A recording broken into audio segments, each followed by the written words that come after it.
कृष्ण कृष्ण हरे हरे, हरे राम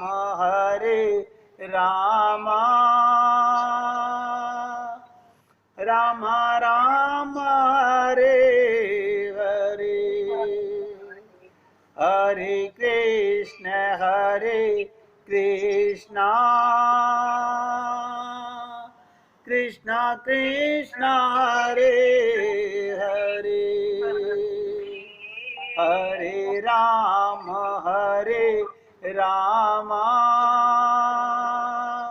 राम राम हरे हरे, हरे कृष्ण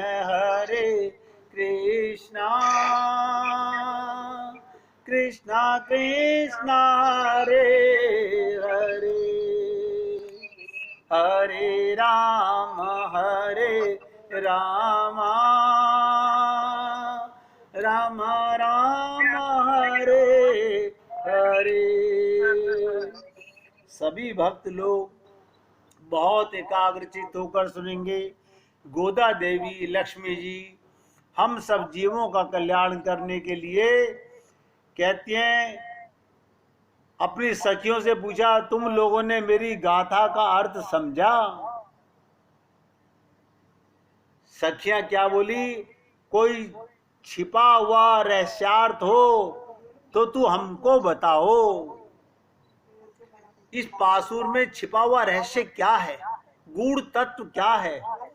क्योंकि कहती हैं गोपियां के लक्ष्मी जी से कि तेरी वाणी में छिपा हुआ वेदार्थ रहता है, तुम जो बात बताओगी वो गूढ़ तत्व की बात होगी। सैकड़ों श्रुतियां, सैकड़ों वेद की ऋचाओं के अर्थ को तू अपने सरस मधुर वाणी से हमें व्यक्त करना। संत महात्मा हमको बहुत सरलता से वेद शास्त्रों पुराणों की व्याख्या हमारे ही शब्दों में हमें समझा देते हैं। आप और हम लोग वेद शास्त्र पुराण नहीं समझ सकते।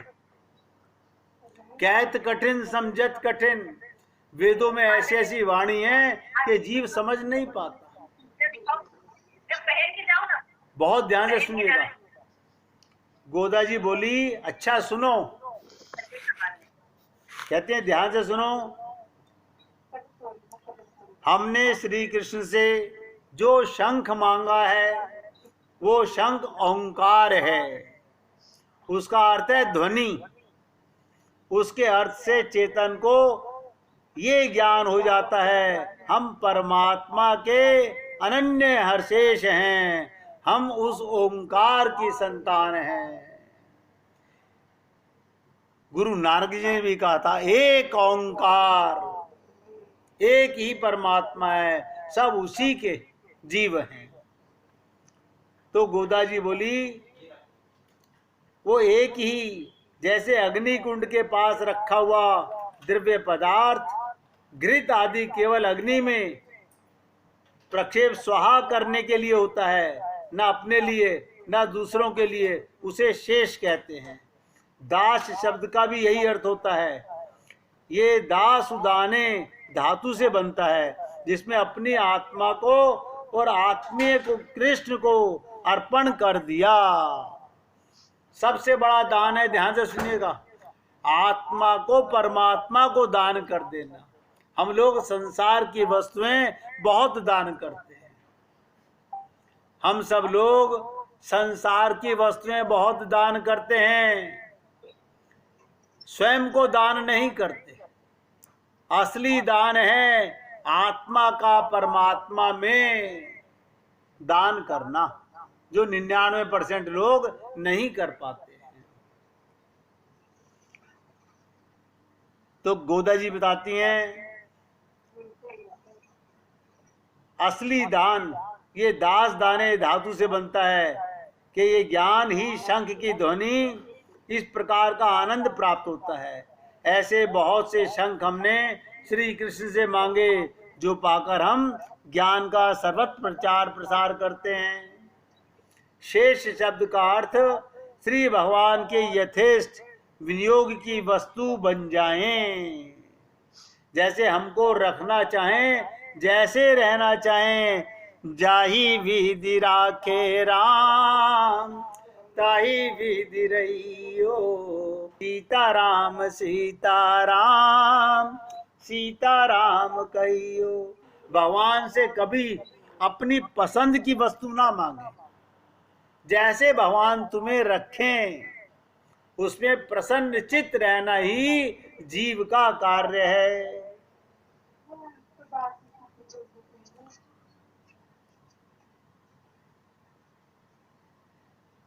इसलिए खुद को मिटाना ही स्वाहा होता है। व्यक्ति खुद को मिटाने का मतलब होता है अपने अहंकार को स्वाहा करना। हम अपने द्वारा श्री भगवान का उत्कृष्ट बढ़ाएं, उन्हीं का मंगल शासन करें, अपने लिए कुछ भी ना चाहें। जैसे घी अग्नि में पड़ते ही अग्नि को प्रचंड कर देता है, स्वयं स्वाहा हो जाता है और अग्नि का रूप बन जाता है। वह अपनी कोई स्वतंत्र सत्ता नहीं रखता, अग्नि का अंश बन जाता है। इसी प्रकार जीव को अपने आप को भगवान में मिला देना चाहिए, अपनी अलग से सत्ता नहीं बचा के रखनी चाहिए। यही ओंकार जन्य ज्ञान हमने शंख नाम से श्री कृष्ण से मांगा। हमने जो एक ढोल मांगा उसका भी अर्थ समझ लीजिएगा। ढोल दो तरह से बजता है, वह हमको दो बातें बताता है। एक तो ये हम अपने को स्वतंत्र ना माने, और दूसरी बात ये श्री भगवान की सेवा, उनका कैंकर्य करते हुए अपने को स्वतंत्र भोक्ता ना माने। क्योंकि भगवान की सहायता के बिना कोई भी जीव ना कर्ता हो सकता है ना भोक्ता हो सकता है। देखिए आप हम लोग अपने भ्रमवश कई बार मैंने ये कार्य किया, मैंने ये कार्य किया। भगवान की बिना ताकत के कोई कर्म आप नहीं कर सकते। ये बड़े भाग्य की बात है जब आप ऐसा सोचो, करते हो तुम कन्हैया मेरा नाम हो रहा है। क्योंकि भगवान की सहायता के बिना कोई भी जीव ना कर्ता हो सकता है ना भोक्ता हो सकता है। जो अपने को स्वतंत्र कर्ता या भोक्ता माने उन्हें गीता में असुर कहा गया। ध्यान सुनिएगा, वो राक्षस है जो अपने को कर्ता और भोक्ता मानता है। हर चीज में भगवान को निमित्त मानना चाहिए। इसलिए स्वतंत्र कर्तव्य और भोक्तृत्व का बोध कराने वाले ज्ञान हमको नमा पद से मिलता है। नमा पद का अर्थ होता है मैं, मेरा, मैं और मेरा मेरा नहीं। अर्थात अहमतास्पद चेतन और ममतास्पद उसकी अपनी वस्तु भगवान की है। जिस व्यक्ति ने मैं को मिटा दिया उसी ज्ञान को हम श्री कृष्ण से मांग रही हैं। हमें वो ढोल चाहिए जिससे हमारा अहंकार समाप्त हो जाए।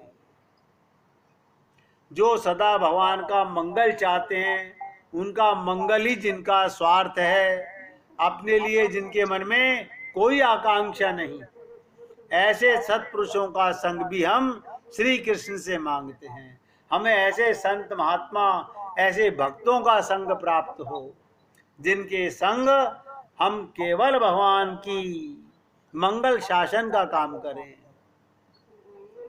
और आप लोगों ने कई बार सुना है कि बिनु हरि कृपा मिले नहीं संता। संत महात्मा बिना भगवान की कृपा के नहीं मिलते। मैं भगवान का के दासों का दास हूं, ये ज्ञान ही दीपक है। असली ज्ञान है अपने को भगवान के भक्तों का भी दास मानना। इससे अखिलात्मक भगवान के हम दास हैं, अनन्य शेष हैं, ये ज्ञान ही हमारे दासत्व को प्रकाशित करता है। इससे हम श्री कृष्ण से दीपक के नाम से मांग रही हैं। और ध्यान से सुनिएगा, गोदा जी बहुत रहस्य वाली बात बताना चाहती हैं। श्री कृष्ण की सेवा कैंकर्य ही ध्वजा है। इससे पता चलता है श्री कृष्ण का दास है, कैंकर्य से दासत्व का परिचय होता है। कोरी बातों करने से कुछ नहीं होगा। बातन प्रीति न होए सखीरी, मैंने श्री कृष्ण से जो वितान मांगा है उसका प्रयोजन हम उनका कैंकर्य छिपाकर करें। आजकल लोग करते कम है, दिखाते ज्यादा है। भगवान का प्रेम छिपा करके किया जाता है, इसीलिए गोपी नाम पड़ा कि भगवत प्रेम को गोपनीय रखो, छिपा करके रखो, दुनिया में ढिंढोरा मत पीटो। भक्ति होने का, भक्त बनने का ढिंढोरा नहीं पीटना चाहिए। और क्या कहती हैं गोदा जी, हम चाहती हैं कि कैंकर्य में हमारी भोग्य बुद्धि ना होने पाए। ऐसा ज्ञान श्री कृष्ण कृपा करते हैं तभी होता है, अन्यथा लोग ढोल पीट पीट कर अपनी भक्ति का प्रदर्शन करते हैं कि सब कोई हमारी प्रशंसा करे। वे प्रशंसा के लोभी होते हैं, उनका मन भगवान की भक्ति में नहीं लगता, भक्ति का स्वांग करते हुए भी भगवान से विमुख रहते हैं। जब तुलसीदास जी को हनुमान जी के दर्शन हुए थे तो हनुमान जी रामायण के अंदर, आप सोचिएगा, फकीर बनकर, कोढ़ी बनकर, सबसे पीछे जाकर वृद्ध बनकर के बैठते थे। अपने को छुपाता है। भक्त की सबसे बड़ी पराकाष्ठा यही है, वो अपने को छुपाना चाहता है, दर्शाना नहीं चाहता, वो अपने प्रेम को गोपनीय रखना चाहता है। तो गोदा जी कहती हैं हम भगवान से यही मांग रहे हैं कि भक्ति का स्वांग नहीं, हम भगवान के प्रेम को गोपनीय रखें।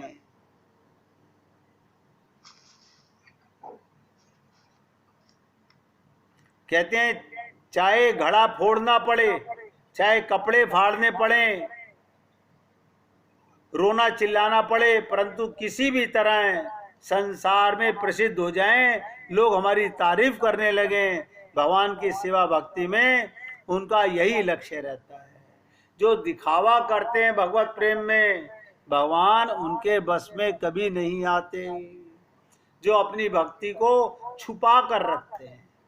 इसलिए गोदा जी आखिरी बात कहती हैं, ध्यान से सुनेंगे, हम श्री कृष्ण से ये मांगती हैं।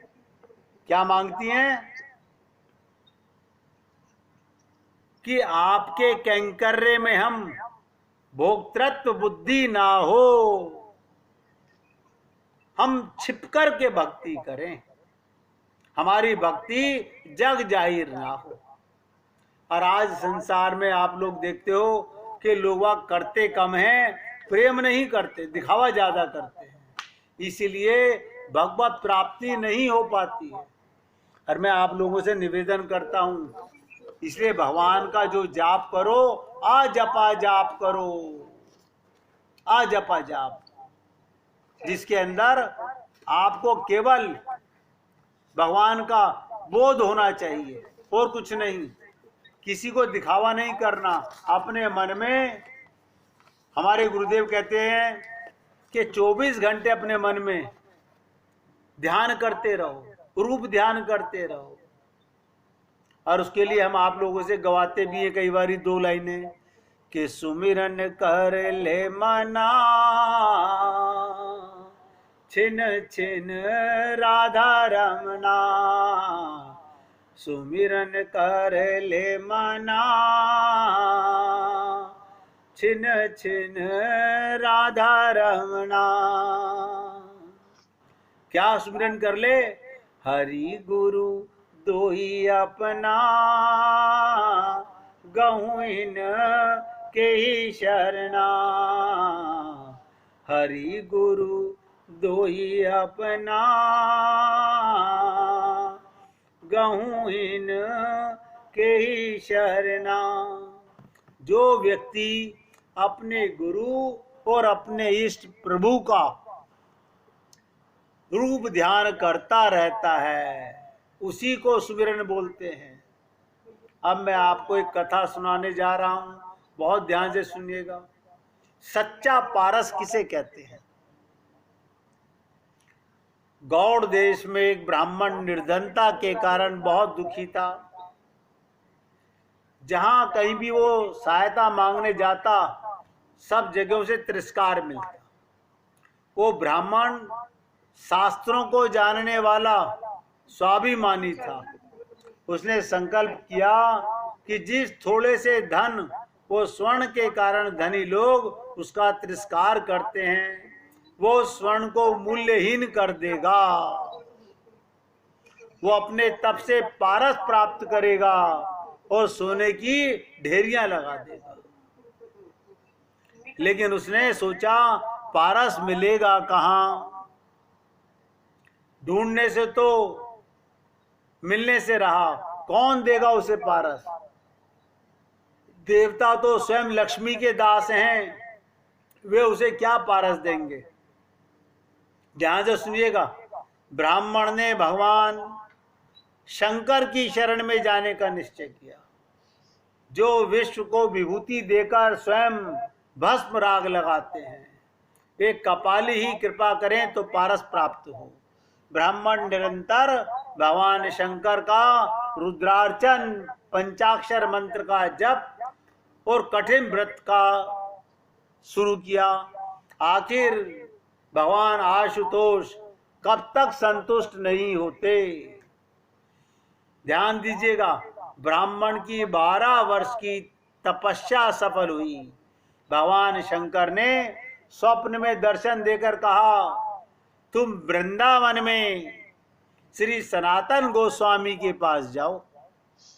देखिएगा कहां भेज रहे हैं कि तुम वृंदावन में श्री सनातन गोस्वामी के पास जाओ, उनके पास पारस है, वो तुम्हें दे देंगे। श्री सनातन गोस्वामी के पास पारस है और वे उस महान रत्न को मुझे दे देंगे। भगवान शंकर ने कहा तो ये अवश्य दे देंगे। ऐसा सोचकर ब्राह्मण वृंदावन की ओर चल पड़ा।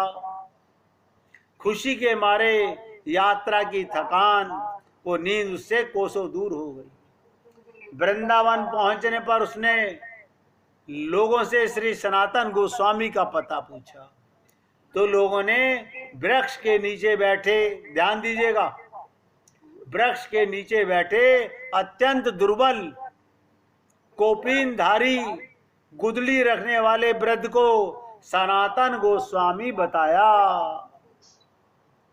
ये चैतन्य महाप्रभु के शिष्य सनातन गोस्वामी वृंदावन में वृक्ष के नीचे रहते थे।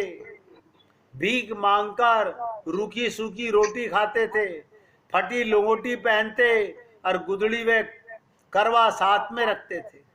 8 प्रहर में केवल 4 घड़ी सोते और शेष सब श्री कृष्ण नाम का कीर्तन करते रहते। एक समय वे विद्या, पद, ऐश्वर्य और मान में लिप्त थे।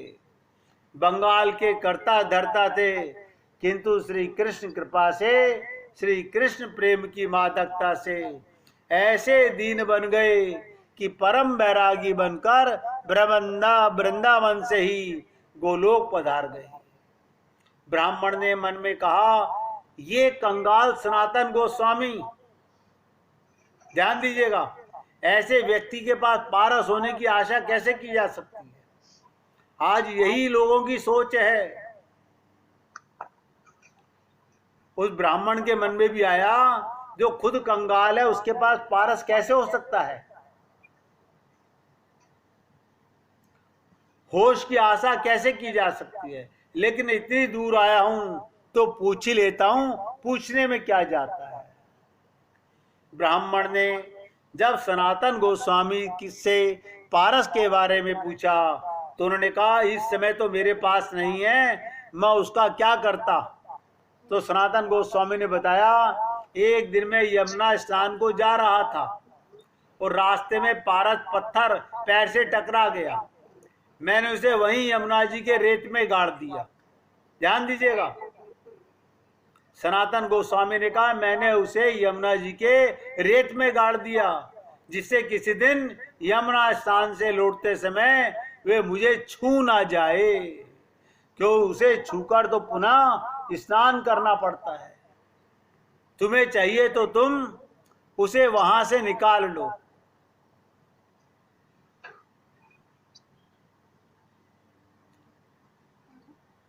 इसलिए सच्चे संत पारस के छू जाने पर भी अपवित्र हो जाते हैं। सनातन गोस्वामी ने जहां पारस गड़ा हुआ था उस स्थान का पता ब्राह्मण को बतला दिया। रेत हटाने पर ब्राह्मण को पारस मिला। ध्यान से सुनिएगा। अब पारस की परीक्षा करने के लिए ब्राह्मण लोहे का एक टुकड़ा अपने साथ लाया था। जैसे ही ब्राह्मण ने लोहे को पारस से स्पर्श किया वो सोने का हो गया। पारस सही मिला। इससे अत्यंत प्रसन्न होकर ब्राह्मण अपने गांव की ओर लौट गया। तभी ब्राह्मण के मन में एक प्रश्न आया, उस संत के पास तो ये पारस था, फिर उसने इसे अपने पास क्यों नहीं रखा? बल्कि ये कहा अगर ये छू भी जाए तो उन्हें स्नान करना पड़ता है। अवश्य ही उनके पास पारस से भी अधिक कोई मूल्यवान वस्तु होगी। ब्राह्मण लौटकर सनातन गोस्वामी के पास आया और बोला अवश्य ही आपके पास पारस से भी अधिक मूल्यवान वस्तु है जिसके कारण आपने उसे त्याग दिया। ब्राह्मण को देखकर हंसते हुए सनातन गोस्वामी ने कहा पारस से बढ़कर श्री कृष्ण नाम रूपी कल्प वृक्ष मेरे पास है।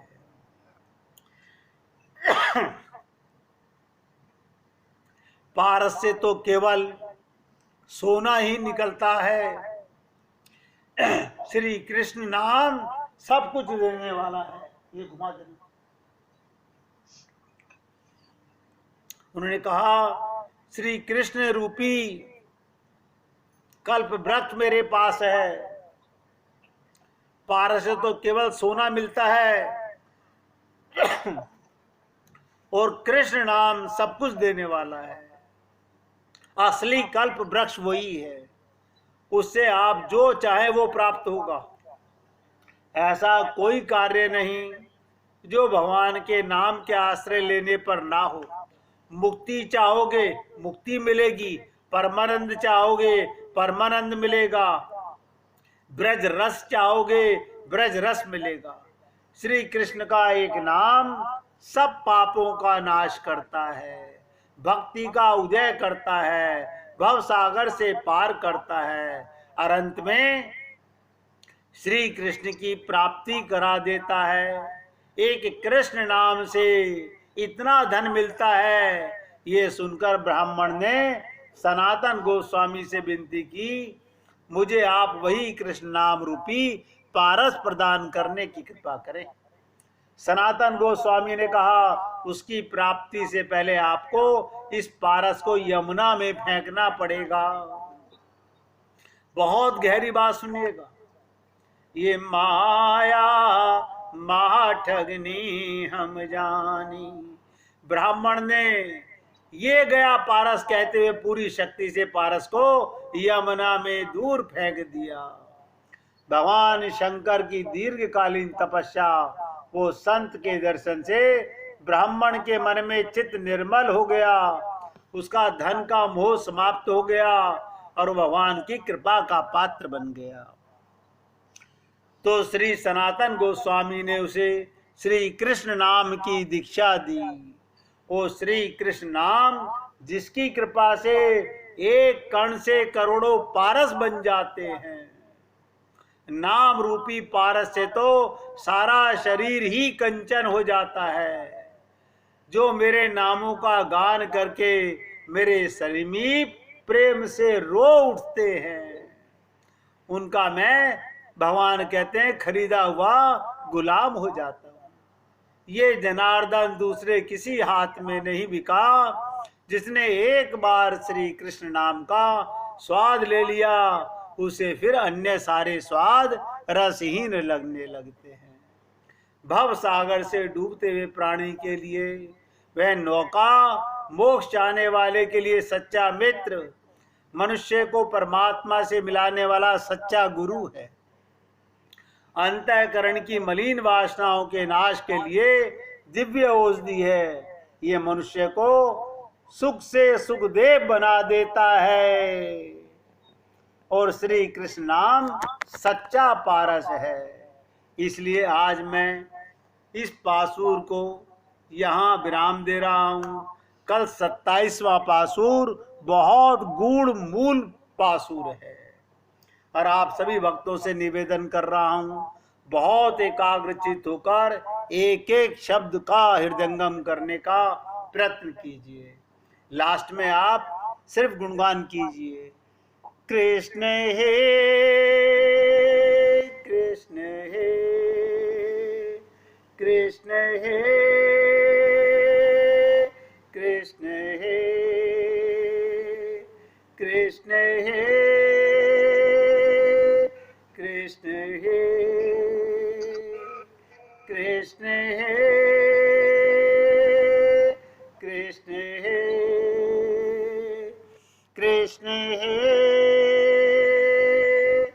कृष्ण हे कृष्ण हे कृष्ण हे कृष्ण हे कृष्ण हे। बोलिए वृंदावन बिहारी लाल की जय। जय जय श्री राधे, जय जय श्री राधे। बोलिए लाल जी का मंगल हो, गोदा मैया का मंगल हो, सभी भक्तों का मंगल हो। सबको राधे राधे भैया। और मैंने आपसे